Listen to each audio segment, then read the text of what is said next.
அடியார் உள்ளத்து அன்புக்காக அம்பலவானன் வருகின்றான். ஆடிய பாதன் ஆனந்த கூத்தனாடி ஆடி வருகின்றான்.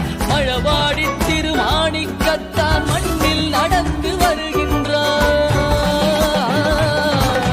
கைலை மேவிய உமையொரு பாகன் அருளை வாரி தருகின்றான். அண்ணாமலையான் வருகின்றான், அருளை வாரி தருகின்றான். அண்ணாமலையான் வருகின்றான், அருளை வாரி தருகின்றான். அஞ்செழுத்திலே பிறந்து அஞ்செழுத்திலே வளர்ந்து அஞ்செழுத்தை ஓதுகின்ற பஞ்சபூத பாவிகாள் அஞ்செழுத்தில் ஓரெழுத்து அறிந்து கூற வல்லினே. அஞ்சல் அஞ்சல் என்று நாத நம்பலத்தில் ஆடுமே.